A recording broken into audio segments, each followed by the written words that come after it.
tondi. Le vrai cœur qui se répand, frère. Oh bah yeba pesi mon na ba na kat na Yesu ezali véritable miracle que okokanisa na ba miracle nyo sotuté. Nous vivons ces miracles du jour au jour. Pourquoi baza ko benga o mingi na ba émission na? C'est parce que les gens veulent être touchés par la parole. Mais ceux qui m'ont touché la parole, ce n'est pas moi, ce n'est pas toi, c'est le Saint-Esprit qui fait son travail. C'est le Saint-Esprit qui fait son travail. Mais quand nous sommes malades, nous sommes guéris. Nous sommes na créneau, la publicité. Parce que ce qui se passe aujourd'hui, nous avons un pasteur, yibibonga mabunza, contrôler la nini, à louer chaîne, espace na télévision. Pour monter au créneau, il y a bloc salema. Voilà pourquoi il fabrique beaucoup de miracles pour faire la combo. Il va placer combo na bango très haut. Mais biso toza na stade wanati. Nous sommes des serviteurs inutiles. Toza ba simple voir eza ko crier ba tuba yoka. Esprit de l'antéchrist, frère. L'esprit de l'antéchrist, ezali esprit eza ko créer confusion. L'antéchrist s'opposera directement à Jésus. Mais l'antéchrist ne s'oppose pas à Jésus. L'antéchrist travaille ensemble avec l'esprit de Jésus. Comme les deux arbres qui étaient à l'Éden. L'une cachait la vie et l'autre cachait la mort. Et tant que tout le monde moutou alona bilanga na ye, aloni le vrai. Aloni blé nabutu ba kolone la livré abino botika bango ba colle ensemble. Aujourd'hui n'attend autres les deux esprits grandissent ensemble, ils parlent de Jésus, ils manifestent des signes, mais la seule différence c'est les fouilles. Tout le monde a besoin de ça ba biloko wana frère, mais bazo langwa masanga bazo landa basi ya bato bazo sala commerce alors que commerce ko ça matin na église baza ko teka baza ko sala ba bénédiction ya ko somba ya ba prière ya ba offrande. Celui qui est animé de l'esprit de Dieu. Donc c'est ce qui nous montre maintenant que Batouana Bazan en Zambété. Répondre par rapport à Nzambe. Bateau Bazako Bimisa Magorodo. Bateau Bazako Bimisa Basete. Bateau Bazako Bimisa Bamiselekete. Bazaba sataniste. Parce que la Bible est à la tête. Naina Ebisande comme Tomonelo Yo Tuninga Lobiwana. Pierre, avec na boloko spirituel, avec na boloko physique. Batangier physiquement étant un homme. Bakena ye bache na kasho physique, kasho na pezaki spirituel était net maman langi. Abundisa abatna kuna babuka ba kasho spirituel. Je ne suis pas là. Kasho ya Pierre ezaki kasho physique. Donc c'est tout simplement ce baniba bimisaye, Dieu va utiliser un homme les autres baké toutes sortes il y a espèces à esprit mauvais ezaki katinaye. Alors la Bible dit babanda ekuti ko kangaye basinga ya mabende mais abanda ko kata yango. Soudé tanga kuteni na Yesu. Yesu a ordonné l'esprit wana ebima. Mais ba esprit wana, ils a supplié Yesu que non, tinza biso kat na bangolo. Frère, to monya ngo noir ciblé toutes sortes d'esprit wana, tango ebimi, ekoti na bangolo. To mona ta muchopi moko tambola mabelete to ba que non, moko ye abima na forme ya muchopi frère. Tango to za ko mona lelo batu baza ko sanza ba sete. Hein? Sete na ebuma muteko vanda wapi? C'était il y a des appendicites na kata nzota mutezaka côté ni évoluer dans la question muto yo c'était evandi kat nae mais ba intestin nae ko zala écraser mais to moni muto na ko zala délivrer même ata vers de terre moko tezaka na mabele poto ba que non molimo mususu ye abimi na forme vers de terre. Tout ce qui est authentique doit être vérifiable dans la parole de Dieu. Tout ce qui n'est pas vérifiable frère wana ezabi salela. Surtout que tu as faux prophète Bazami. C'est vrai. Depuis Obima, Naba, faux message wana bubana kopier bananza mena ningoza lelo. Socialement, aux hommes on a été que au kitato matazala. Bien aimé. Ah merci na question yo. Vraiment c'est l'esprit de Dieu. Nous venons pas auprès de Dieu pour nous enrichir. Tozo ye pa na nzambe poto ke na bokonzi. Donc on diminue la souffrance. Tozo ye pa na Yesu. To ke na bokonzi na likolo. Alors apôtre Paul a dit ceux qui te suivent à kolia na ya kolata cela nous suffit. Mais na eloko tuni directement pour nangai.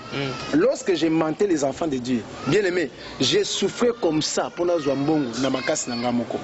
Ceux qui na kosi bango te na bofanda lokuta na zwambongo te. Mais depuis que Dieu m'a tiré de là, esika nazaki esika ndenge moko na bandeko walo na bandeko mutombo esika nazaki na bandeko soni na mondo biso tozalaki wana ya kopesa ba ofanda ba prix ya ba taxe ya ba dimension et par contre le quoi on a résolu de na servir Nzambe honnêtement. Dieu m'a donné un travail Dieu m'a donné un travail, on a dit ça dans ma bouche, on a dit ça. Cela veut dire quoi? On ne fait pas l'évangile, on ne fait pas les églises pour nourrir nos familles. Lorsque vous voyez, comme cette église de l'entreprise, il y a un phénomène de l'église comme un petit royaume. Un bandit, un délinquant, un musicien aventurier qui court derrière des femmes. Le rôle de papa battre la légitimité de la famille Nabango a établi parce que c'est ce qui s'est fait aujourd'hui.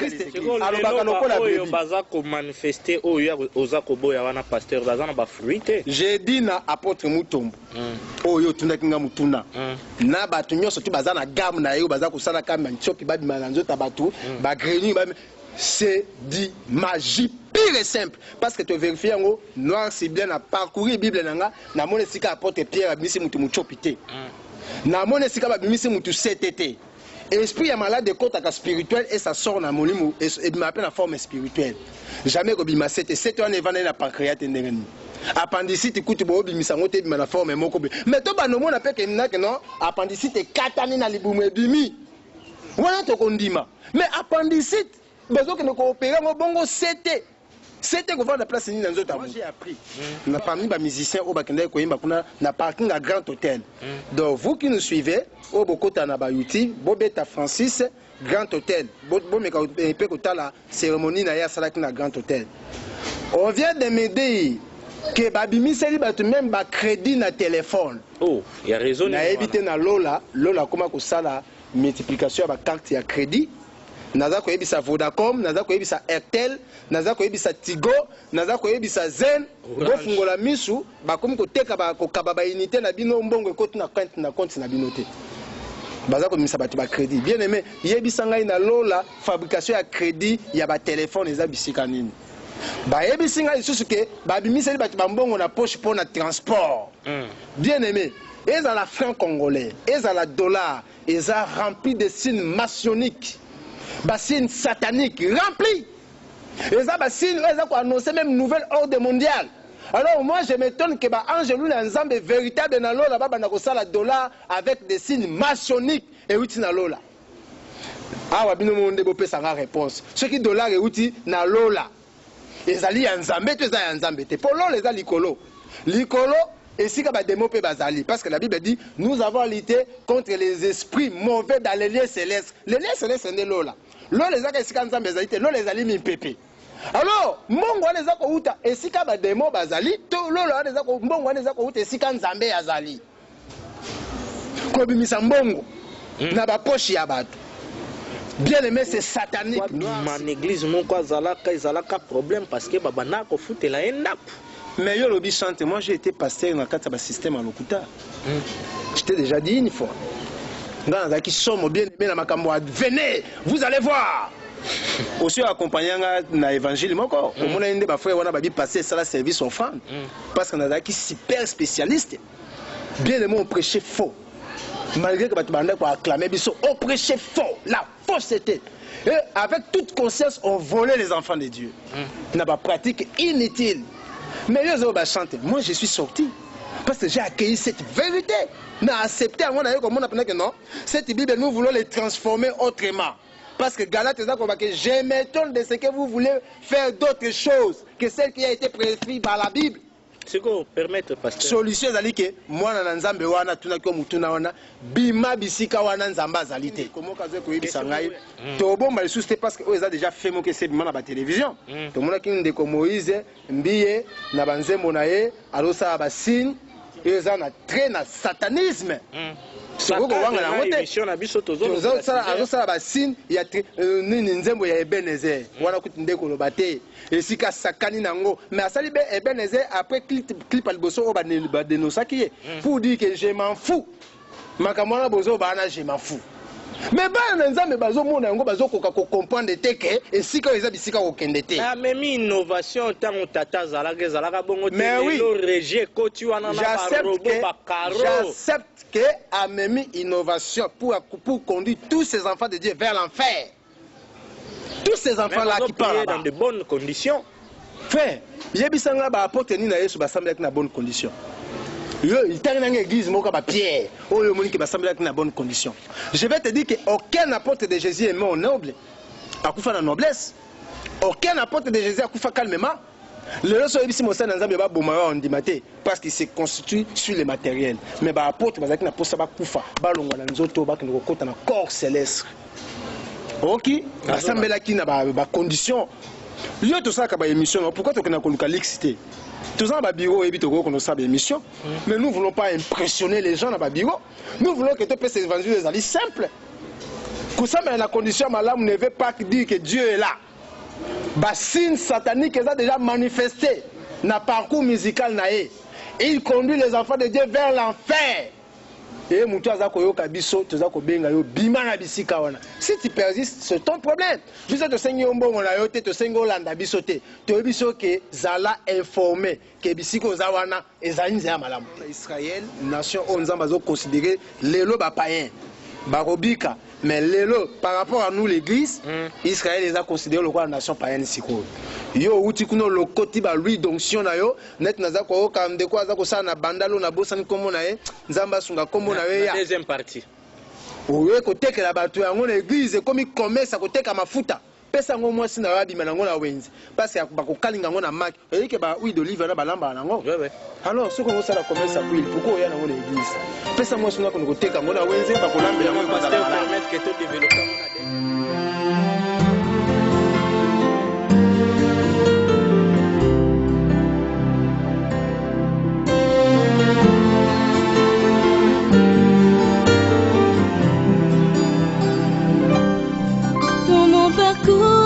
Sur la terre, tout peut sombrer.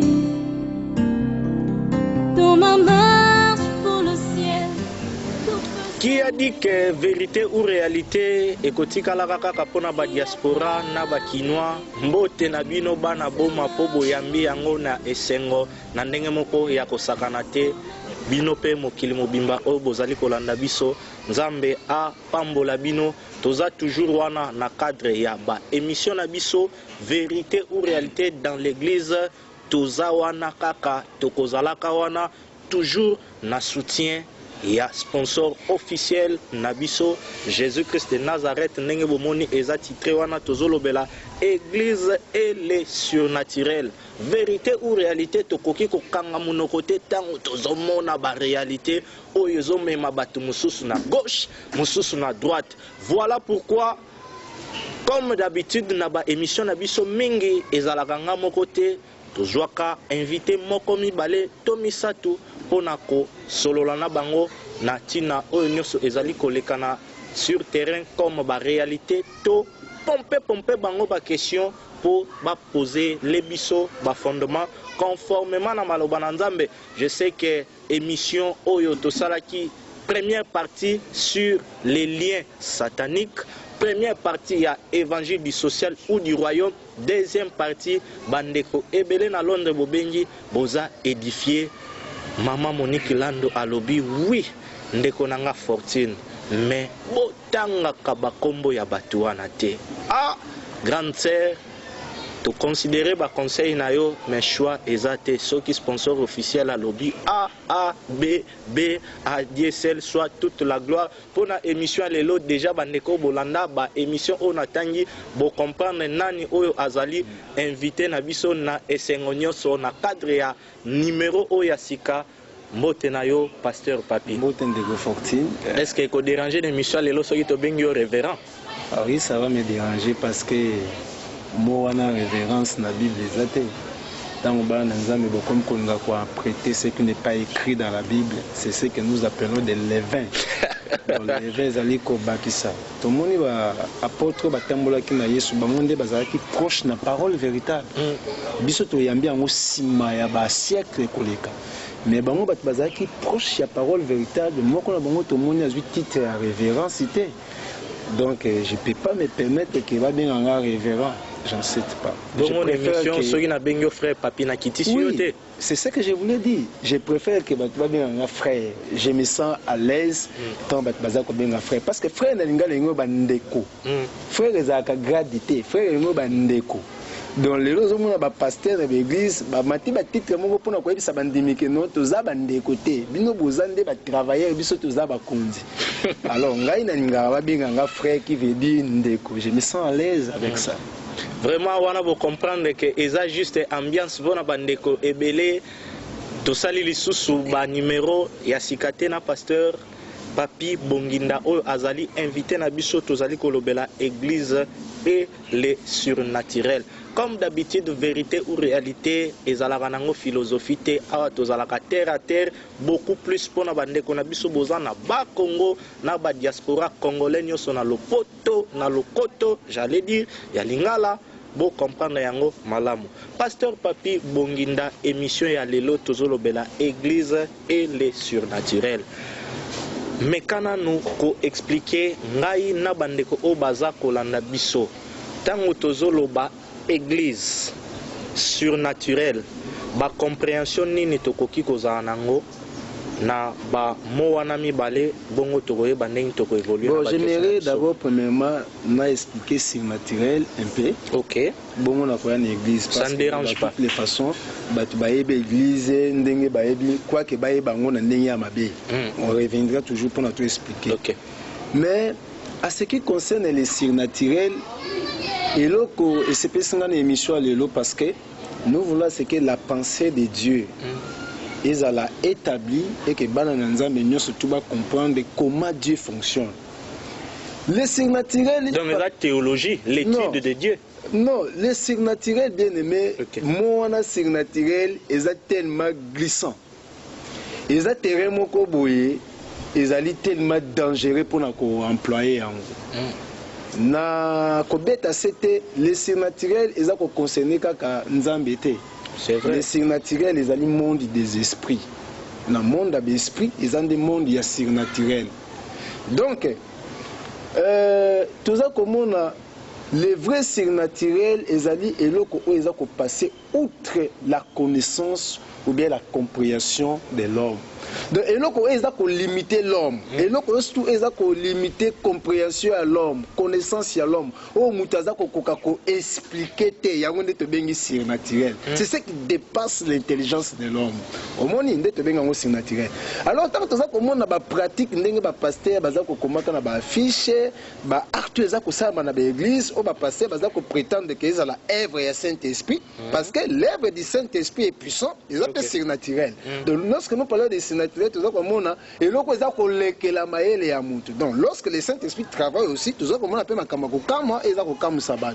Mais nous en doutons maintenant que l'acte, nous surtout tout ça comme on a dans l'église, le cas des surnaturels, tu as attribué que ça appartient à Saint-Esprit.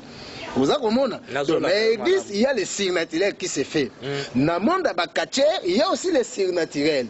Dans le monde de Mando, il y a aussi des surnaturels parce que tu es au monde des esprits. Mais nous ne voulons pas ici attribuer que toutes surnaturelles que nous voyons, elles allaient ditement faites dans le Momo Santo. Dans l'église, nous vivons le Saint-Esprit. Parce que la Bible dit, le monde connaîtra par l'église la sagesse infiniment varie de Dieu. Donc, à travers le Saint-Esprit, l'église est appelée à vivre les surnaturels. Mais toute surnaturelle doit être cadrée par rapport à la parole de Dieu. Donc aujourd'hui, je peux encore accepter que tout le monde a un mysticisme dans l'église, que tout le monde a les honnêtes, tout ça, comme on a tous ces pratiques, tout ça j'en doute.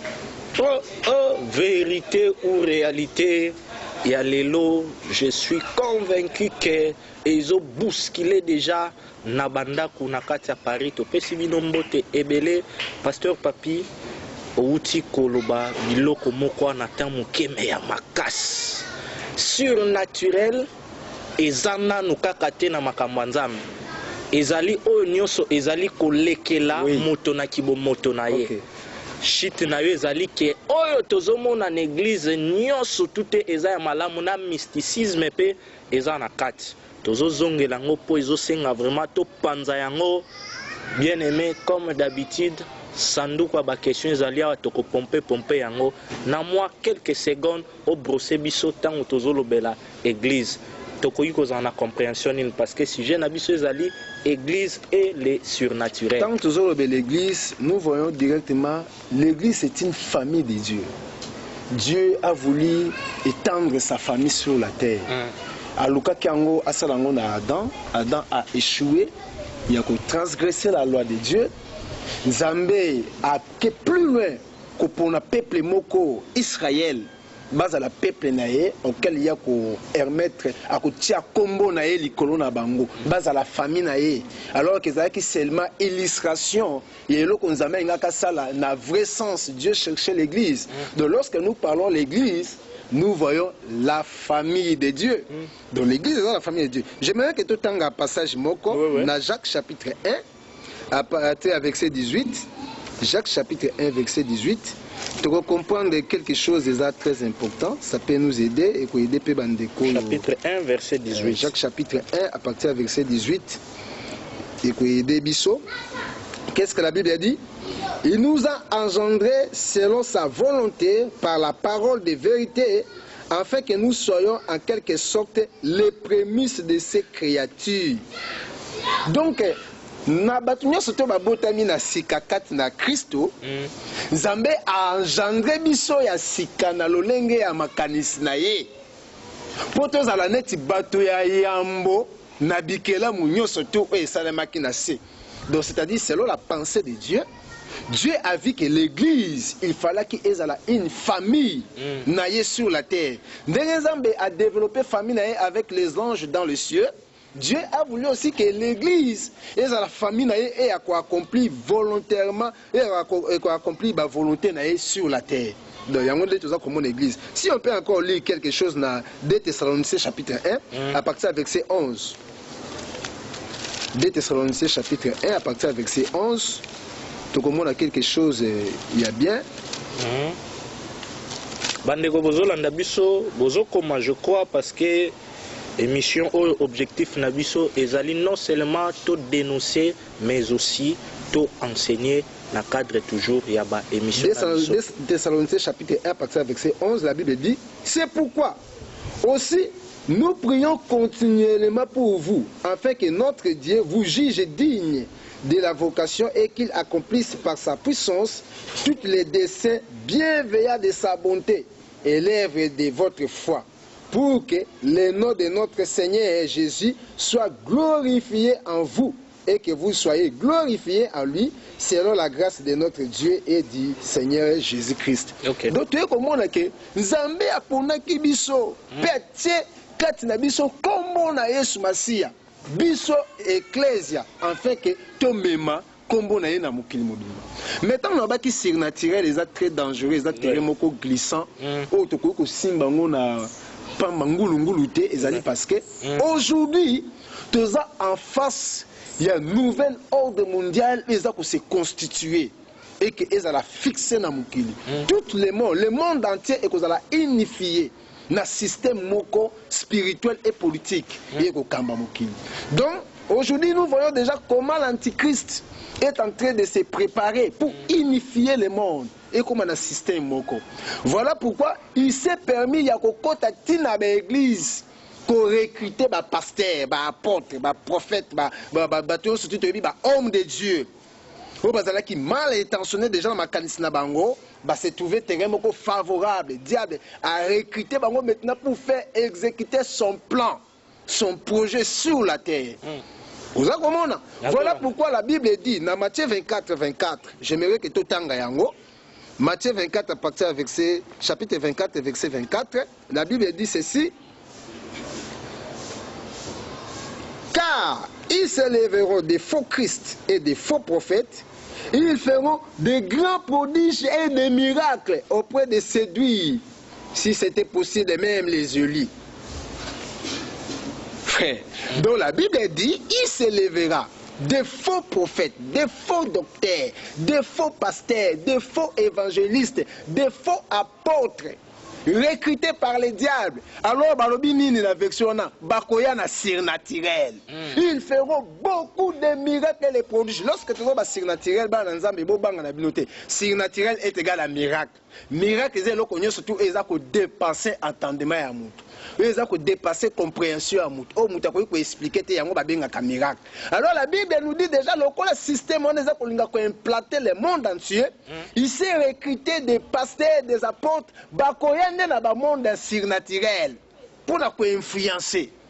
Bakoya la parole véritable était. Bakoya la parole les alliés risés, mais ils s'appuieront sur les signes. Donc par là, ceux qui te comprendre, un vrai pasteur va manifester le surnaturel, la puissance du Saint-Esprit. Et toujours dans l'église, il y aura aussi des faux serviteurs de Dieu qui peuvent manifester le surnaturel, mais la puissance de la ténèbres. Oui, je suis d'accord avec vous. Lorsque le Christ est parti, apôtre, vous s'éloignez de Jérusalem. Okay. Vous recevez une puissance. Le Saint-Esprit s'y viendra sur vous, alors vous serez mes témoins. De tout serviteur de Dieu authentique, il est rempli, baptisé du Saint-Esprit. Il marche dans le monde surnaturel avec le Saint-Esprit. Mais si quand on a même les apôtres du diable, ben on peut pas un monde surnaturel, mais venu de l'enfer. Mais on s'appuie sur la parole véritable. C'est la différence entre le serviteur authentique de Dieu et le serviteur authentique de Dieu s'appuie sur la parole de la vérité, la parole du royaume. Mais le serviteur du monde recruté par le diable pour faire exécuter les plans de l'Antichrist, où ils ont concerné une nouvelle ordre mondiale, ils s'appuie sur la parole de vérité. Il s'appuie sur les prodiges, des signes, des miracles. La Bible précise, s'il était possible, il pouvait séduire même les élus. Pasteur Papi, le temps a melana nous soyi na yebi ke na banda kubisika buzali na ba Congo boma ngolu ya nzambe za likolo na bino bozo ninga na déjà ba men na koloba mingi te totika ba question réponse. Pasteur Papi, bande ko belé bazali banda mingi soki babengi frère Fortune boni permission sika mikolo ezate terrain kuna ndenge nini nga siko na kiti si leope ba question na bango Pasteur Papi ndenge nini ondimaki déjà bien terrain koto eza ndenge nini na sujet na biso tozolobela église et le surnaturel bandeko bazali banda batuni motuna terrain eza ndenge nini biso bato tozala na kati ya kino. Bien-aimés dans le Seigneur, vous qui nous suivez na Bas Congo, na Bandundu, to possible nomboté parce que de temps en temps, tant que bozo benga, ça nous fortifie, ça nous fait vraiment la joie et j'ai béni mon frère, Zambé paye ba ko bénir davantage pour na musalo ozo salo. Ça fait que l'évangile est à la propager partout.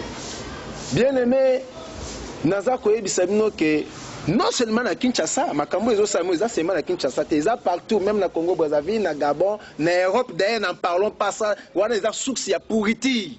Parce que kuna des esika antichrist et penda zo vani sa ba système na ye. Toutes ces déviations de l'évangile que nous voyons ici, toutes ces pratiques malsaines, kabbalistiques que toza komona le ramener na Kinshasa, ça vient de l'Europe.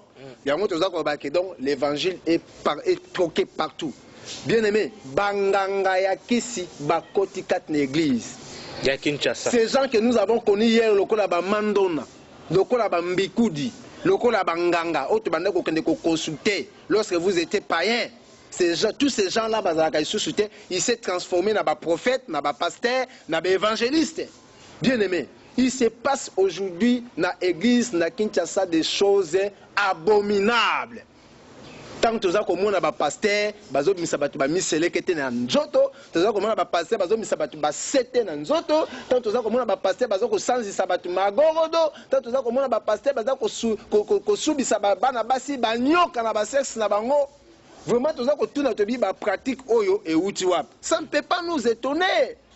Et non, quand on salana na quartier lokola et dingbe, ça va lui étonner à quoi?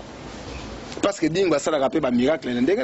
J'ai suivi na combat moka kacha bundaka boy akati soso mutu en plein combat makile tangi simazongi sisu mutu ngo na soso atiki soso pumbo, c'était grand miracle passé moko na salité. Cela ne veut pas dire que le quoi la salle en azan esprit en Zambé, toi ça en Zambé.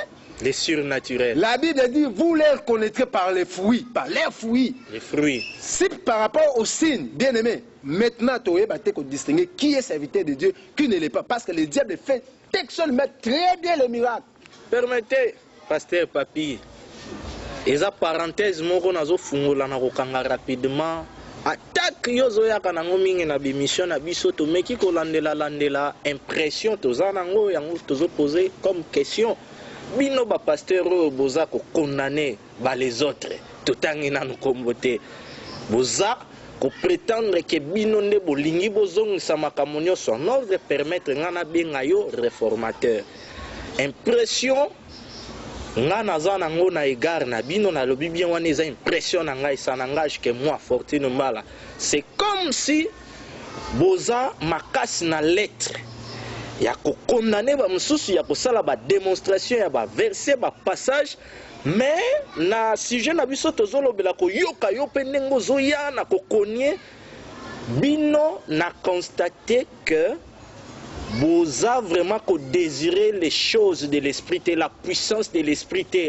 Par là na ça la clair na ba réunion de prière na bino boza ko désirer te tope koloba lisusu toza ko mona te nkembo lolenge zolekana na ba limetier 8e mairie yango wana na crise yonction wana ba méchant na bino soki boye na vérité ou réalité ne bo attaquer ba les autres wana eza impression naza nango parenthèse moko na fungoli okoki ko répondre bongo to continuer.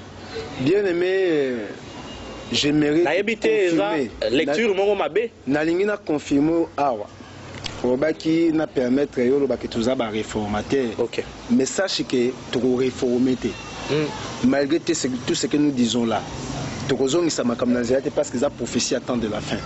Donc cela veut dire bozo sala musala mpunda. Donc biso so tozo ba bozo beta kaka trompette pona ba oyo ya nzambe ba kangami na ba système na bango zolo ba wana. Ba oyo ya nzambe nde ba yoka ba bima. Mais tokolongola système ote parce que ça dit déjà ba petit fondement ya nouvel ordre mondial. L'antichrist nde akovandisa makambo wana. Donc lelo, bien aimé, impression na obiso toza ko sala lelo, ce n'est pas que nous avons pas la puissance. Bien aimé, nous avons la puissance. Parce que la Bible dit la puissance,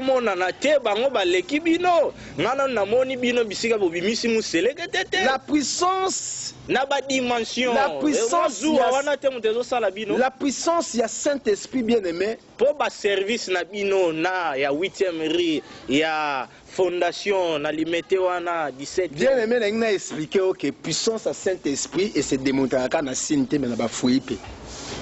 Parce que Saint-Esprit a deux caractères. Asa la caractère ya signe. Asa la caractère ya ba signe loko la puissance. Asa pe na caractère ya ba fruit. Alors, caractère ya ba fruit eza na nature ya Nzambe. Donc ce qu'on doit reconnaître ba vrai chrétien au kon kabongo na ba signe. Parce que na ba signe so ba to lingi to mona. Parce que na ba signe, nous avons des faux chrétiens au ba uti banganga baye. Mais quant à l'esprit, na ba fruit au komo na bato bazali disposé pour les royaumes. Mais bien aimé, tout ça comme on a des signes et des miracles parmi nous.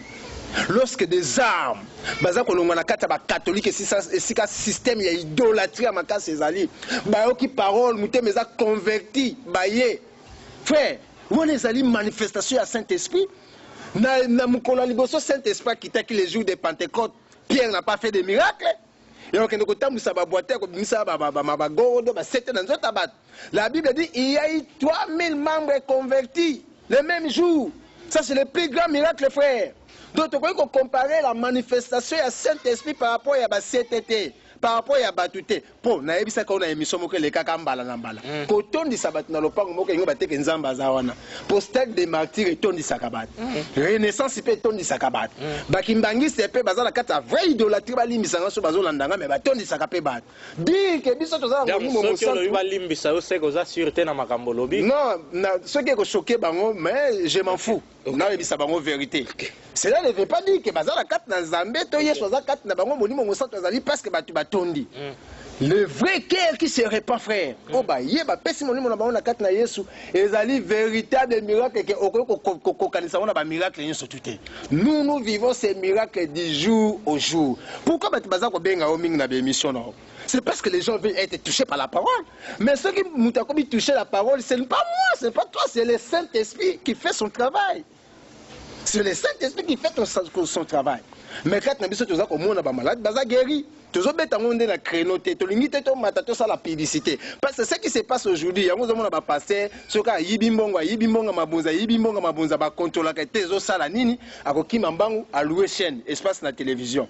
Pour na monter au créneau, il y a bloc ezako salema. Voilà pourquoi il fabrique beaucoup de miracles na ndenge na bango pour na ba sala combo. Ba ba placer combo na bango très haut.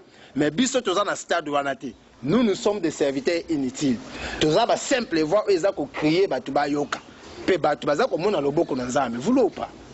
Merci beaucoup, vraiment, nakangi parenthèse nangai, ezalaki important, impression nangai, ezala loko la question et pas ya pasteur Papi Bonginda oyo wapi azali invité na biso na émission na biso oyo pe ezali ya bino bolingaka mingi mingi kolanda vérité ou réalité dans l'église na sujet na biso ndenge bomoni ekomami wana église et les surnaturels vérité ou réalité tokozalaka wana toujours kaka pona ko édifier bana na nzambe conformément na ba directive ya sponsor officiel na biso Jésus-Christ de Nazareth. Pasteur Papi, merci beaucoup parce que oza clair na ba réponse na yo.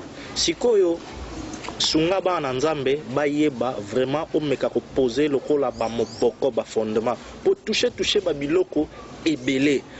Comment tokoki ko reconnaître que surnaturel oyoyo ezali ya Saint-Esprit, surnaturel oyoyo ezali ya ténèbres. Bien-aimé dans le Seigneur, vraiment na sepeli mingi ba quelque chose akotuna biso to meka ko yanola ngona ngolu na nzambe tozondi makenzambe akokotine ko sala musala moko na bomo ya bana na nzambe. Na ina rameno na quelque chose qui s'est passé en Égypte entre Moïse et Pharaon. OK. Vous savez, la première fois où Moïse a écouté na Pharaon, il a voulu démontrer à Pharaon qu'il n'a pas dans ça. Et il a ébissé Aaron, soit verge na bois kanase. Aaron a su verge na bois kanase, verge bon ami serpent. Et ça le plus grand miracle frère, comme on a été nyanzete et comme anyok na ordre de création, ça miracle munene. Mais étonné que nango Pharaon et ningi ça peut Pharaon et ça le Pharaon est l'autre côté. Pharaon dit au moins yo salo, moi je peux le faire autant. Yo sala on nzete moi je peux le faire autant. Preuve ane que abenga ba magicien na ye ba ye. Et ça Exode makambo na zolo bon. Exode chapitre 7 à partir verset 8 à 13. Bandeko bazo comment? Abengi ba magicien na ye ba ye abi mais botala Moïse. Il veut nous influencer dans moi miracle yo. Aboa qui c'était comme nyoka. Est-ce que vous ne pouvez pas le faire? Bango babi oh toko pe ko sala ngot. Bango nyoso tola na ebite soki ba yaki 100 soki 200 mutamtabwa qui était na ye nyose bonga mi banyoka. Vous voyez que Dieu est en train d'accomplir des miracles. Le diable est en train d'accomplir des miracles. Les serviteurs de Dieu accomplissent des miracles. Les sorciers, les magiciens accomplissent des miracles. Mais maintenant, comment discerner, connaître que c'est le miracle vient de Dieu et où na Satan? Miracle, surtout, il fait à la cadre conformément à la parole de Nzambe. Comment? Na 1 Jean. Na mukana 1 Jean, tu as comme ba apôtre bazako ebisa biso quelque chose. Tout en 1 Jean. Avant de développer en haut, oui. Ça va nous aider à ce que comprendre. 1 Jean chapitre 1 à partir du verset 1er. La Bible dit ceci. Ce qui était dès le commencement, ce que nous avons entendu, ce que nous avons vu de nos yeux, ce que nous avons contemplé et ce que nos mains ont touché concernant la parole de vie. Car la vie a été manifestée et nous l'avons vue et nous lui rendons témoignage. Et nous vous annonçons la vie éternelle qui était auprès du Père et qui nous a été manifestée. Verset 3. Ce que nous avons vu et entendu, nous vous l'annonçons à vous aussi, afin que vous aussi, vous soyez en communion avec nous. Oh, notre communion est avec nous, avec le Père et avec son Fils Jésus-Christ. Amen, amen. Amen. Bien aimé, la Bible dit ceci. Apôtre, apôtre habite là. Au moni makambo nzambe eza la parole eza la surnaturelle parce que le doctrine est comme belé mutala na buta lotindo ta sauter musala ezate le quoi te parler na social na Congo, le social ne tient pas. Alors, ba pasteur ba comme la muka créer ligablo na à ça l'église nae, à une doctrine nae, à Bambi. Oh non, chaque messager a un message nae. Ça ne me concerne pas. Mais apôtre Azakobeta c'était Awabi, c'est que nous avons vu, nous avons entendu, nous avons compris. Parce que bango batambolaki na Yesu bamoni toutes sortes de miracles authentiques. Ils ont touché, frère. L'église primitive, c'est l'église où ils gardaient la trace véritable de la parole de Yesu. Ils ont l'église où batambolaki kokokisama la parole de Dieu. Babisiko oh biso toyoka ki bino bozala kite. Bino bozo na siècle moko lointain. Tozi yango totindeli bino boyoka botanga bo vérifier afin que biso na bino tokoma na likanisi moko. Voilà pourquoi la question oh tu n'ingandeni no koyeba miracle solo na miracle lokuta frère. Il suffit seulement ozo Bible na yo o dérouler yango. Otala ba miracle ezo salema lelo ceux qui ba apôtre ba salaki yango. Permettez pasteur. Nyonso oyo ba apôtre na biso ya lelo bazo sala tokomona ngo na Bible te pourquoi parce que Yesu Masia lobi ke oya kondima na kombo na nga soka che kondima boko sala même koleka oyo nga na salaki yango nozomona lelo bato bazo imisa miselege te magogo do basete bazo sala plus que na sepelio lobaki Yesu lobaki version na j'aime ça. J'aime faire plus que Jésus. Mais depuis loba yango mutu mota sali plus que Gracieux. Oui, ne pas oublier que Christ était Dieu. Il a fait toutes choses dans sa toute suffisance. Kobo sanate, il était Dieu. Même à l'oba qui a mais muta sali yango azate. Mais après que Yesu loba ki yango, tout le monde ba apôtre ba ye. Ba sali ba miracle, ba sali ba miracle, ba sali ba miracle ba expérimenté. Tout le monde makambo ezo sali malelo kati na bisote. Le miracle solo bien aimé, il fait la miracle au cadre la parole de Dieu. Miracle oyo. Comment tu reconnaître Bible on reconnaître d'abord premièrement, Mouta a manifesté il fait il se tient dans la vérité. Mais l'autre on a passer et belo bazo ça ba miracle on a baza ba ivron. Baza ba mêler alcool, ba langue alcool. Baza ba impédique. On a ozo penser to ba oyo yebi. Baza ba commerçant, Dieu ne se tient pas dans les commerces. Vous avez compris? Donc, les miracles authentiques, les miracles vérifiables, prouvables dans la parole de Dieu. Frère, on appelle ça un exemple.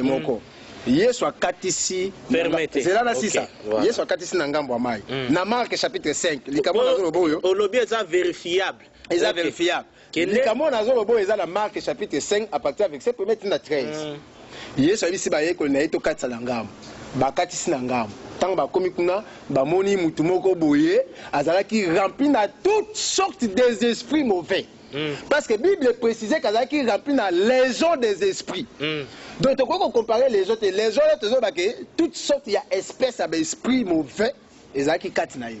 Alors la Bible dit babanda kuti kokanga ye basinga ya mabende mais abanda ko kata yango. Soude tanga kutani na Yesu.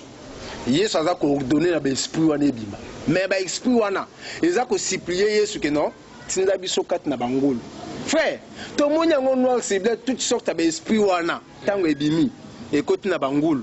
Tout le monde a muchopi moka tambola na mabelete to ba que non moko ye abima na forme ya muchopi frère. Tant que tu as comme on a lelo batu baza ko sanza ba sete. C'était na ebuma muteko vanda wapi. C'était où il y a des appendicites na kata nzota mutezaka côté ni. Évoluer dans la question. Muto yo c'était evandi kat na ye mais ba intestin na ye ko za écraser. Mais tout le monde mutwana ko za la délivrer même à ta vers de terre moko tezaka na mabele poto ba que non molimo mususu ye abimi na forme vers de terre. Tout ce qui est authentique doit être vérifiable dans la parole de Dieu. Tout ce qui n'est pas vérifiable, frère, on est abissé là. Surtout que tu as des faux prophètes bazami. Et là, on a mettre dans le CT. Pourquoi nous disons ceci? Parce que la Bible nous confirme qu'il s'élèvera des faux pasteurs, des faux prophètes, des faux docteurs. Ils feront beaucoup de miracles et de prodiges, même si c'était possible de séduire des élus. Tokoye babango na bafui na basini tokoye bate ngam nazote ya bino maloba na nzambe bikamo nazo sala na nzela mulimo musacho za komonana il faut botala vie na nga vie na ngeza ndengena vie na ngeza conforme na maloba na nzambe ce que ça conforme na maloba na nzambe est-ce que makam na za ko sala wana ba apôtre abi oh bango bazalaki nango yango ba pesi biso na version to kotanga na 1 Jean en fait biso na bango to tambola lolenge moko est-ce que biso to sala et contredire oh bango basalaki. Est-ce que Oyo Biso Tozali Kosala et contredire Oyo Bango Basala qui moi j'ai l'impression que Bandeko Bele Balobi, Frère Fortune, ba invité Tikela Bango, Tan Yakoloba Yango Bomoni na Tiki, Pasteur Papitan, aloba mais bobanga na bino te sanduku ya bakestion ezali biso toza ni na gauche ni na droite toza 100% Jésus-Christ.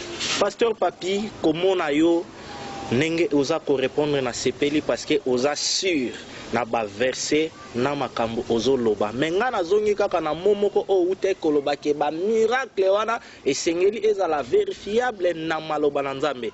Dernièrement je crois que sali pas plus de 2 semaines na utaki kolanda l'homme à la langue brûlée,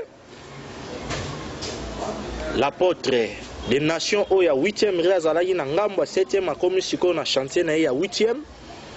Yango mutu inspiré ngai parce que biso tolobelaka ba réalité na invité yo na émission na biso tolobela sur les surnaturels. Biso na vérité ou réalité tolingaka ko imaginer te tolobelaka ba biloko eza vrai. Je crois que bandeko ebele bo permettre ngai ba attaquer permettre ngai l'homme de Dieu wana l'homme à la langue brûlée alobaki na été azotindaka mwa batu na ye ba répondaki ba mususu mukuna banani tout pona makambo na bango. Dans ce qui concerne le surnaturel eloko nini moto na Nzambe alobaki ayabisi ba invité o ba yambaki ezalaki attaché de presse na ye numéro 1 le frère Didier Mayemba na écoute spirituel wana yo moto lobi yango na pasteur Blaise Toko ya Sango Malamu va poser question l'apôtre Léopold Mutombo. Bien aimé, c'est important to lobela makambo oyo parce que impression bandeko belé bazalaka nango net frère Fortune akoma ko se liguer na ba invité na ye pour que ba finga ba pasteur. Lelo na otanga ba kombo bomona koma na lukaka pe komeka ko défendre bango mais sauf que natike la kapé ba invité na biso liberté po awa eza vérité ou réalité nyonso tokoloba vérité nyonso pe tokoloba yango donc les deux ndeko wana o bayambaki l'apôtre Léopold Mutombo na chaîne na ye tolandaki yango je crois bien qu'ils ezalaki vraiment une émission spéciale batuni question mais l'homme de Dieu par rapport ya makambo ezosalama bato ebele baza koloba tututu alobi bato yango bazolobela musika yango moni deja nga nalobaki eza jalousie moto ezosalaka bango alobi nani o deja saboneli eza naza korelate yango à la fois pe question pour que esungana bandeko bazolanda biso l'homme à la langue brûlée alobi ke nani deja aussi aboneli Nzambe ayebisi ke naza na Mutombo te Mutombo aza mosali na nga te eloko wana etushaki ngai asuki lisu wana te alobi eza likambo ya jalousie makambo ya Nzambe eza likambo ya grâce na ba dimension enrichissaki intervention na ye pasteur Lananga Malamu na ba exemple oyo alobi Pierre azalaki na Yesu atambolaki likolo ya mai Paul na lolenge na ye pe Nzambe ase servaki na ye na ba miracle mususu tozomona pe ba mouchoir tout Philippe ye pe a expérimentaki oyo kutu ba ndeko wana mususu expérimentaki te transport moko en esprit après avoir kosolana l'unique éthiopien.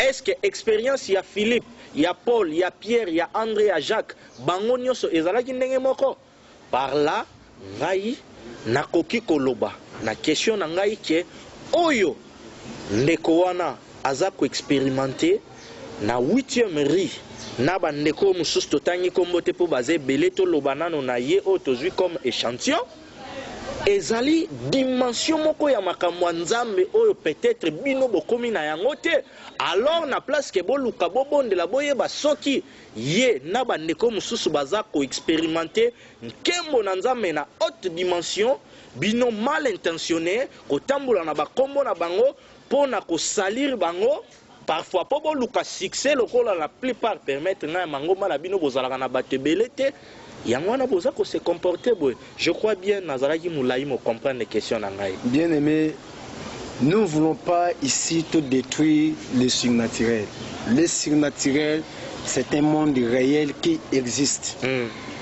Même dans l'église, il y a la manifestation, il y a puissance, il y a mon au centre qui est tout bien surnaturel. Pour la répondre en tenant compte, pour la toute il y a première fois, l'homme à la langue brûlée à l'obaki. pour la toute, okay. répondre. Voilà. boyebi Israël tant babimi na Égypte bakoti na désert balali kaka butu moko lobi nango bamoni surnaturel tant bamurmure na Nzambe to kinzala pourquoi boye na biso Moïse okoboma biso awa na Exode chapitre 16 à partir du verset 13 à 15 Nzambe abi lobi bakolia alors que bilanga ezate lobi bakolia mape kokita boulangerie ezate usine moko ezoteka farine ezate eloko moko ekosala mape ete bible lobi bokolia et lobi na tongo balamuki boye baye kokuta mape pe likolo bakamwe babi manu menu ngo bala man na hébreu c'est menu qui veut tout simplement dire qu'est-ce que c'est. Donc yango moi na yebisa ko na ebanda ke surnaturel ezelo ko mutiza ko kamwisa mu. Voilà. Tous d'accord na ba surnaturel. Mais nous sommes pas d'accord na ba pratique ezako sama na église. Tant tous komona nous sommes pas d'accord na forme ya surnaturel ezako sama na église. Tant tous komona bazako bimisa batu magorodo na nzoto. Quelque chose. Ezali kamba dimension. Non. Na ina ebisa yo na ebisa bana Nzambe. So mo répondre nga par rapport ya makambo. Na ina ebisa bana na Nzambe. Bato bazako bimisa magorodo, bato bazako bimisa ba sete, bato bazako bimisa bato ba miselekete, baza ba sataniste. Parce que na Bible ezalate. Na ina ebisa ndeko mutombo na eloko yo tuninga lobi wana. Pierre, o azaki na boloko spirituel, azaki na boloko physique. Bakangiye physiquement étant un homme. Bakena ye batie na cachot physique, cachot na pezaki spirituel était net mamo langi. Abundisa batna kuna babuka ba cachot spirituel. Je ne suis pas là. Cachot ya Pierre ezaki cachot physique. Donc c'est tout simplement ce bani babimisaye, Dieu va utiliser un homme molimo ela tanzoto. Mais tant que toza komona baye ko bimisa Pierre, l'esprit peut prendre les formes ya nzoto amutu. L'esprit a la capacité à porter le corps. C'est possible, frère. Problème, hein? Tant Abraham a vendu, il a vu des hommes. Oh, Bazakoya, Bazakoleka. Abraham a compris que Bazabatuté, ce sont des anges. Mais à mon avis, physiquement avec les corps humains. Et c'est que Pierre a vu dans la prison, c'était des anges portant les corps. Babimissier. Dire que le corps est à Salaki Bongo et que les esprits, non. Ligorodo na nzota mutakota kindeni malade kota kina forme spirituelle. Mais alobia ezali kambo ya ba dimension. À kota kina dimension spirituelle, Pierre à kota kina dimension physique, abimi na dimension physique lokola énorme. Malade ekota kana nzota mutuna dimension spirituelle. Dimension ya zolobela ya grâce, yo peut-être lokola nano expérimenter ngote yango zoboya yango. Oui, nous sommes d'accord que Nzambe apesa kabatu ba grâce ndenge mon côté.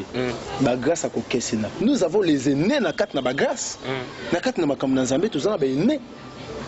Ou tout ça qu'on respecte, bango bazak que tambola na aliment conformément à maloba na Nzambe.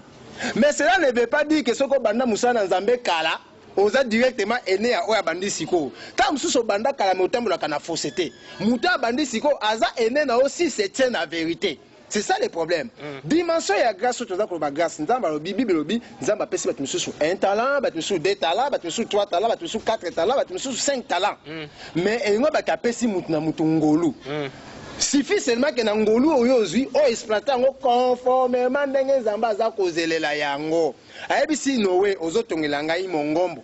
Poete yobi kana libota na yo. Moko tonga ngo conformément na ndenge nga na kolakisa yo. Donc lorsque tu as la grâce de Dieu et que tu exploites cette grâce contrairement eza sous grâce té. Et loko biso toza ko beta c'était à papa Fortune ezali que basali na Nzambe na baza recruter na Satan. Parce que Bible obi il vient un antichrist mais il n'est pas encore venu parce que la Bible dit dans Mukanda il y a Jean 1 Jean chapitre 2 Bible dit l'antichrist n'est pas encore venu mais il existe déjà un antéchrist parmi nous vrai donc l'antéchrist précède l'antichrist donc c'est-à-dire il vient manifester le plan de l'antichrist mais forme moko spirituelle pour nous préparer terrain. Parce que l'antichrist ne peut pas encore apparaître maintenant parce qu'il y a encore l'église et le Saint-Esprit. Il ne peut pas s'opposer à l'église et le Saint-Esprit. Mais il existe déjà un esprit de l'antéchrist. L'esprit de l'antéchrist, on est allé dans la confusion. L'esprit, on est allé dans la Christo. Ils ont manifesté le signe de la Christo. Mais le message est venu de l'enfer. Une fois,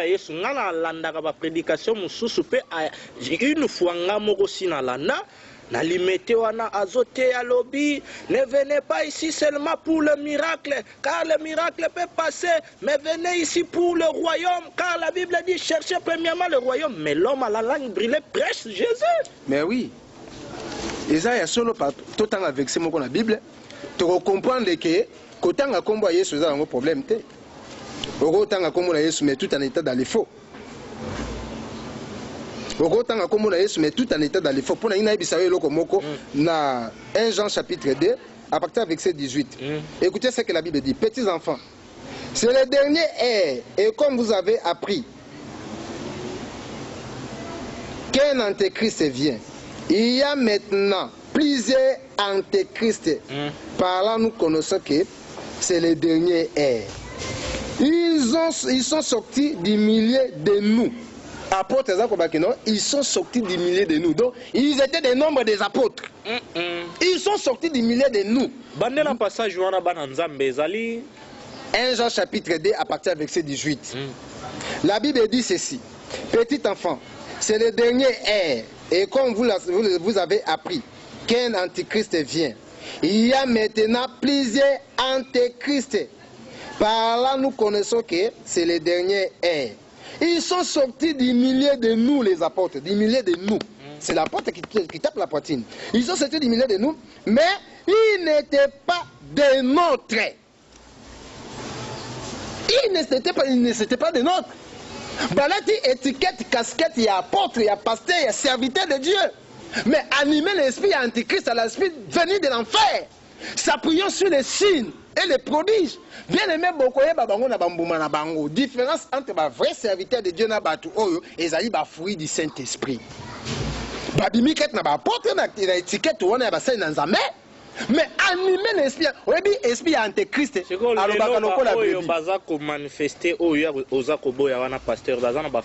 J'ai dit na apôtre Mutombo. Oyo tunakinga mutuna.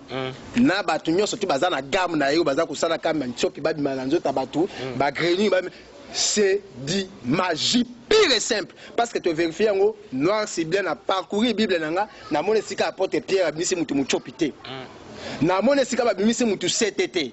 Esprit est malade de côté spirituel et ça sort dans mon limo et m'appelle la forme spirituelle. Jamais que bima c'était on est venu la pancréate ndengeni.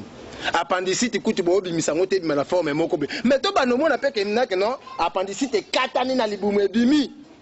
Wana to kondima. Mais appendicite bezo que nous coopérer mo bongo c'était qu'on va la place ni dans nzota mutu. Ba pratique wana ezali esprit de l'antéchrist frère.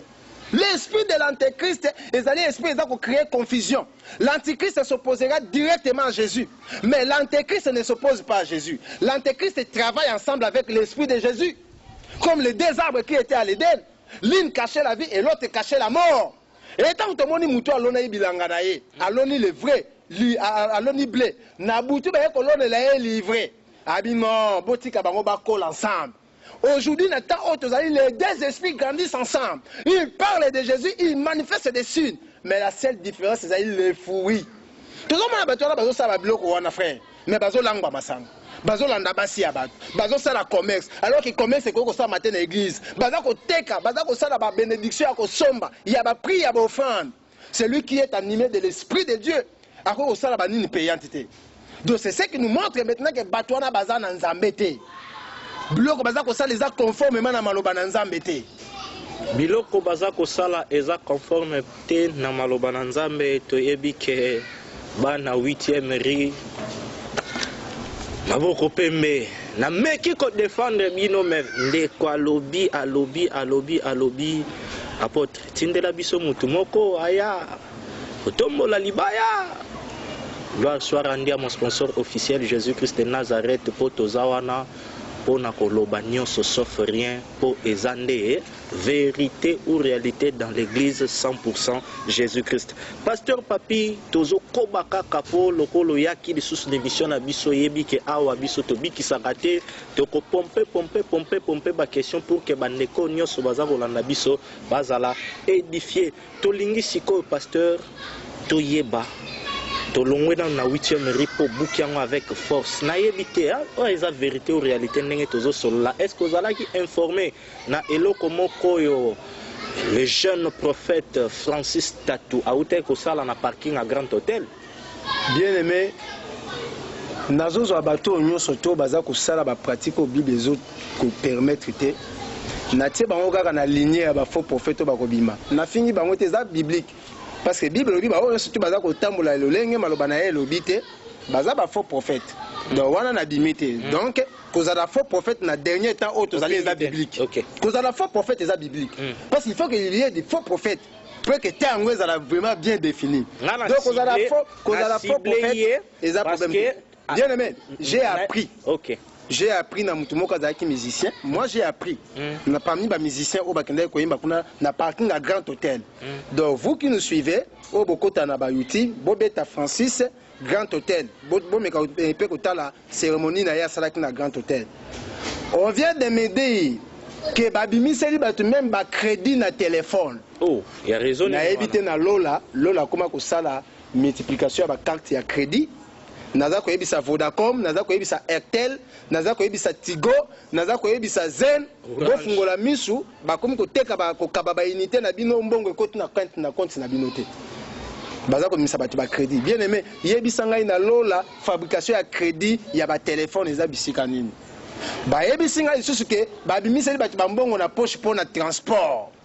Bien aimé, ezala franc congolais, ezala dollar, eza rempli de signes maçonniques. Bassine satanique rempli.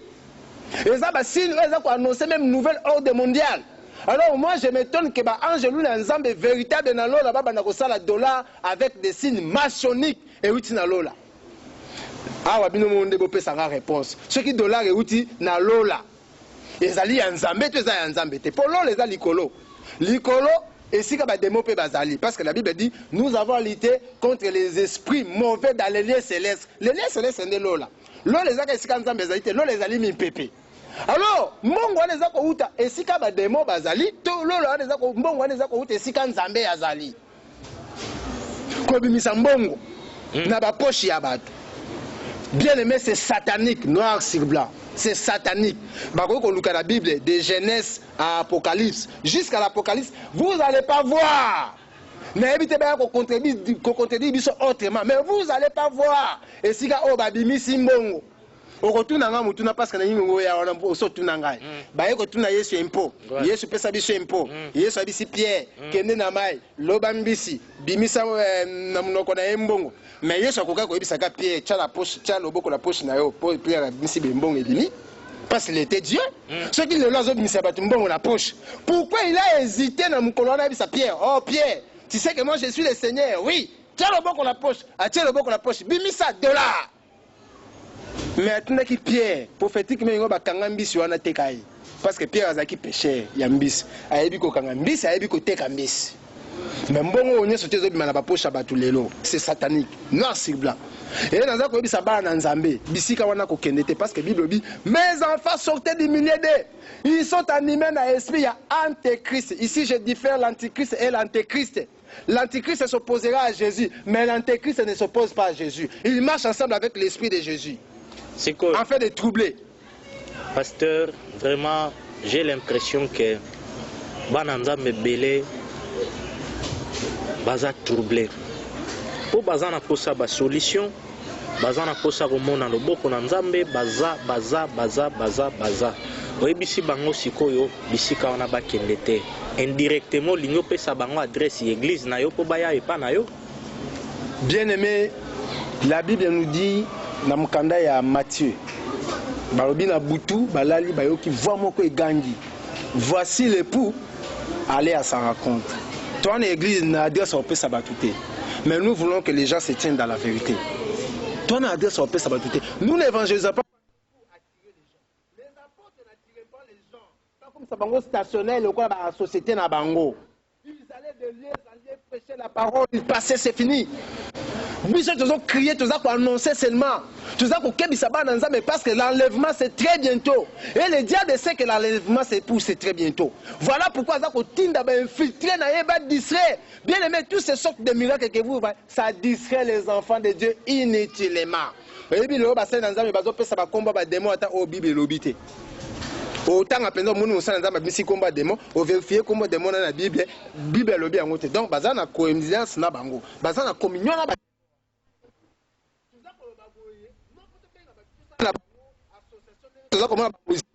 comme le corps de la musique, mais pour interpeller, parce que toutes ces choses que nous voyons, les alliés prophéties attendent de la fin. Il faut que ces choses arrivent. Il faut que Makambo ait accompli pour noter que nous sommes dans l'heure où le Fils de l'homme doit apparaître. Je crois que Pasteur Papi, dans la rencontre, il y a vérité ou réalité dans l'église de Salisa Kinaba jeune, aux alaki parmi bas. Invité, serviteur de Dieu, aux alaki na bango, et ça n'a pas à l'obaki par rapport à la réalité où tout le monde a potem to lobela que zalaki jeune et ces réalités dans l'église à soulever qui m'a point belé aux hommes na lelo na église yo sœur tel frère tel oyebi que pasteur na bino sala kaboya zong sakaboy mais courage wana ya ko dénoncer ezate bo pesa biso ba piste de solution lelo nga pe na poser aux questions wana na se souvenir na ndeko wana na miche na place ba fidèle nyos baza kolanda biso baza ba victime il y a ba faux apôtre wana conformément la maloba na nzambe ndenge yo outi koloba siko ba piste de solution parce que le plus important ezaka ka ya ko dénoncer te ba comprendre que baza bisika mabe ba piste de solution lokola pasteur nini ko pesa na bandeko bazola bien aimé Fortune na bisa ko déjà na ebandeni que message au biso tozote yango te kolongola makambo pour makambo eza lié na temps de la fin et pour changer le côté c'est là veut dire que tu ba yoka mais ba tika dans les faux c'était ba oyo nzambe ba yoka solution ezate piste de solution ezate bima kuna nzamba zate impreba bima kuna frère yo zo luka source de yo luka piste de solution mususu ndenge mususu na ebi chantre moko kwa bima l'église moko azalaka problème parce que baba na ko futela endako. Mais yo lobi chante, moi j'ai été pasteur dans le cadre système à Lokuta. Je t'ai déjà dit une fois. Dans la qui sommes bien aimés dans ma camoire, venez, vous allez voir. Aussi accompagnant dans l'évangile, moko, au moins un des frères on a babi passer ça la service aux femmes. Parce qu'on a des qui super spécialistes. Bien aimé on prêchait faux. Malgré que tu bandes pour acclamer biso, on prêchait faux, la fausseté. Et avec toute conscience, on volait les enfants de Dieu. N'a pas pratique inutile. Mais moi je suis sorti parce que j'ai accueilli cette vérité. N'a accepté à moi que non. Cette Bible nous voulons les transformer autrement. Parce que Galate que je m'étonne de ce que vous voulez faire d'autres choses que celle qui a été prescrite par la Bible. C'est quoi permettre pasteur. Solution zali que moi na nzambe wana tuna ko mutuna wana bima bisika wana nzamba zalité. Question mongo ya curiosité peut-être que vous touchez la personnalité na mais éco édifier bandeko. C'est vrai. Depuis Obima naba faux message wana buvana kopier bana nzambe na ndenge ozalelo socialement ozomona te ke okita to matazala bien aimé. Ah merci na question yo. Vraiment c'est l'esprit de Dieu. Ndé poussé lo ba ni wana. Oui, nous venons pas auprès de Dieu pour nous enrichir. Tozo e pa na nzambe poto ke na bokonzi. Donc on diminue la souffrance tozo ya pa na Yesu to kende na bokonzi na likolo. Alors apôtre Paul a dit ceux qui te suivent à kolia ne à kolata cela nous suffit. Mais na eloko tuni directement pour nangai. Lorsque j'ai menté les enfants de Dieu, bien aimé, j'ai souffert comme ça pour na zwambongo na makasi na ngamoko. Ceux qui na kosi bango te na bofanda lokuta na zwambongo te. Mais depuis que Dieu m'a tiré de là, esika nazaki esika ndenge moko na bandeko walo na bandeko mutombo esika nazaki na bandeko soni na mondo biso tozalaki wana ya kopesa ba ofanda ba prix ya ba taxe ya ba dimension et par contre le quoi on a résoudre na servir nzambe honnêtement Dieu m'a donné un travail. Dieu m'a donné un travail on a ça na maboko na ngai eza ko sunga na bana na ngai. Cela veut dire quoi? On ne fait pas l'évangile, on ne fait pas les églises pour nourrir nos familles. Lorsque vous voyez, Mouta comme cette église, le entreprise, il y a un phénomène de succession. Papa joue poison, alors Lucas collaborateur avec la semaine, il tape 6 mois. Tout le monde l'église est comme un petit royaume. Mouta avec un bandit, un poteau, un délinquant. Un musicien aventurier qui court derrière des femmes. Le rôle à papa battre la légitimité à la famille Nabango a établi pasteur. C'est ce qui s'est fait aujourd'hui dans les églises. Au moins ce pasteur Azam Okonzi Nassimane viendrait directement sa femme. Mais si on a mis un peu sur exemple, il y a un passer au comme bassin dans Nzambe. Non, nous ne voulons pas dire que Bana va passer au bassin dans Nzambe. Mais cela n'est pas automatique que yo tiki batnyo soto sala kana bango ti pointe c'est ton fils. Alors que Bana no ango to yebi bango na ba vie bazala kna yango. Voilà makambo za ko le kaleo na l'église. Tout ça ko dénoncer avec dernière énergie. Les alliés système il y a antéchrist. Et tout ça ko yebi saba na Nzambe ozala bisika wana ngana kama kinde komoka zo ko yebi sangai to bomba les c'est parce que eux a déjà fait moquer c'est na ba télévision to mona kinde ko Moïse mbiye na banzembo na ye alosa ba signe et ça na très na satanisme soko wanga na ngote na biso tozo alosa ba signe ya nini nzembo ya Ebenezer wana kuti ndeko lo bate esika sakani nango mais asali be Ebenezer après clip al boso o ba dénoncer pour dire que je m'en fous makamona bozo bana je m'en fous mais bana nzambe bazo mona yango bazo koka ko comprendre teke esika eza bisika ko kende te mais mi innovation tango tata zalaka bongo te lo rejet ko tu wana na ba robot ba caro j'accepte que a mis innovation pour conduire tous ces enfants de Dieu vers l'enfer. Tous ces enfants-là qui parlent dans de bonnes conditions. Frère, yebisanga ba apporter ni na Yesu ba sambela na bonnes conditions. Yo, il t'a une église moka ba Pierre. Oh yo moni ki ba sambela na bonnes conditions. Je vais te dire que aucun apôtre de Jésus est mort noble. Akufa na noblesse. Aucun apôtre de Jésus akufa calmement. Le loso ebisi mosa na Nzambe ba boma on dimate parce qu'il se constitue sur le matériel. Mais ba apôtre bazaki na posa ba kufa ba longwa na nzoto ba kino kota na corps céleste. OK, ba sambela ki na ba condition. Yo to saka ba émission, pourquoi to kana koluka lixité? Tout ça ba bureau et bitoko kono sa ba émission. Mais nous voulons pas impressionner les gens dans ba bureau. Nous voulons que tu puisses évangile les ali simple. Que ça mais la condition malamu ne veut pas dire que Dieu est là. Bah signe satanique a déjà manifesté dans le parcours musical naé. Il conduit les enfants de Dieu vers l'enfer. Et si tu persistes, c'est ton problème. Tu sais, tu sais que Zala informé que Bisiko Zawana et Zainzea Malamute. Zala informé que Sika Ozali et je vais te dire quelque chose. Ce sont des païens qui ont besoin de signes. Ce sont des païens qui ont besoin de signes. L'église, il y a foi. La Bible dit que les justes vivent par la foi. L'église de Dieu, bien aimé, Totanga quelque chose. Jean chapitre 6, 28. Jean chapitre 6, 28. Tout à l'heure, c'est très important. Les enfants du royaume n'ont pas besoin de miracles. Parce que nous sommes une famille de Dieu. C'est que nous vivons des miracles chaque jour. Jean chapitre 6.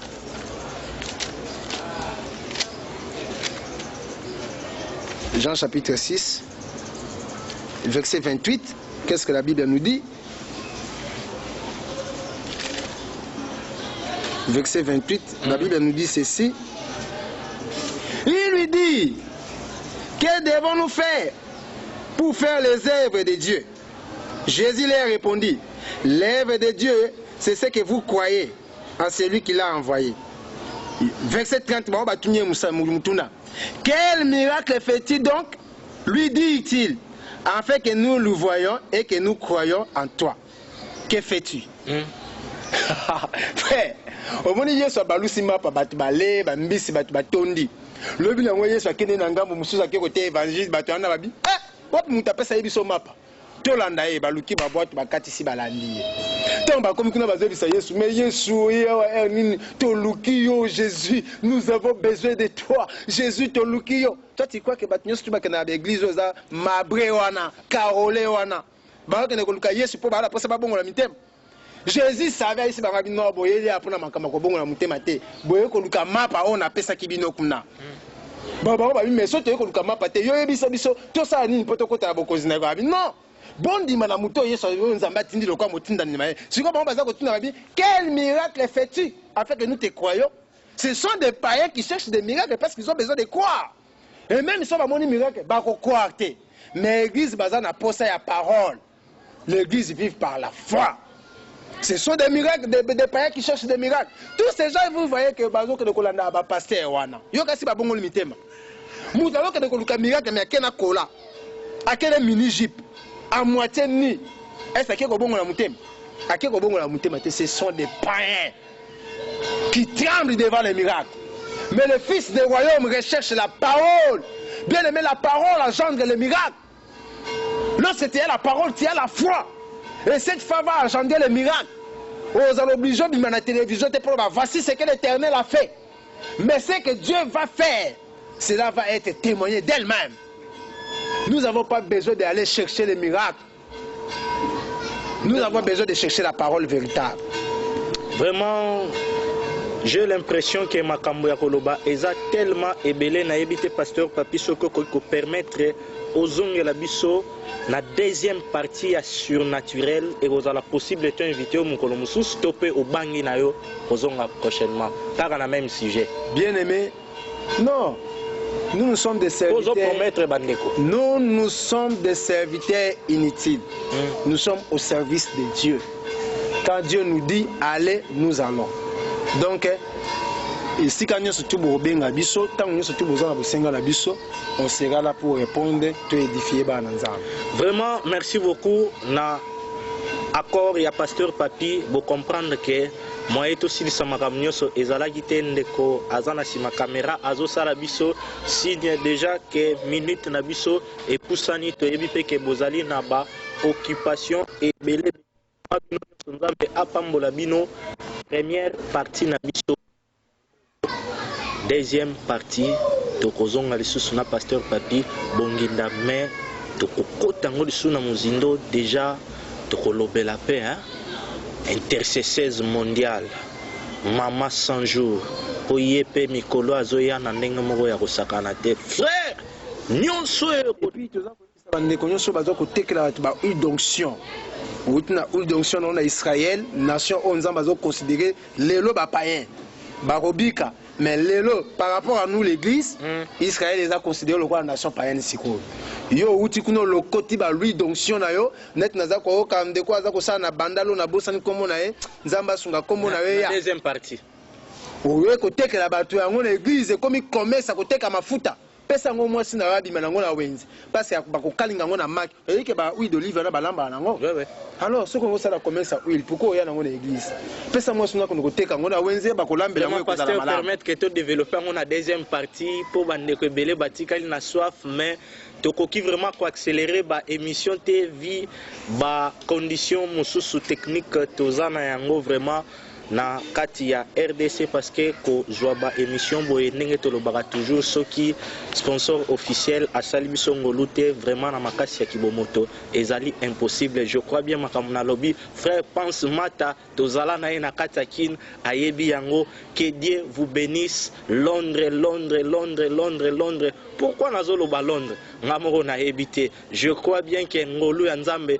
ezali kolona bino bande konyoso oyo bolandi biso partout dans le monde, vérité ou réalité, tokozala kakawana pour élever un seul nom, il y a notre sponsor officiel, Jésus-Christ de Nazareth. Encore une fois de plus, pasteur Papi, merci beaucoup pour la disponibilité nayo et merci aussi na bande konyoso o bozali ko soutenir biso dans la prière qui est Yahweh vous bénisse. Tout peut sombrer.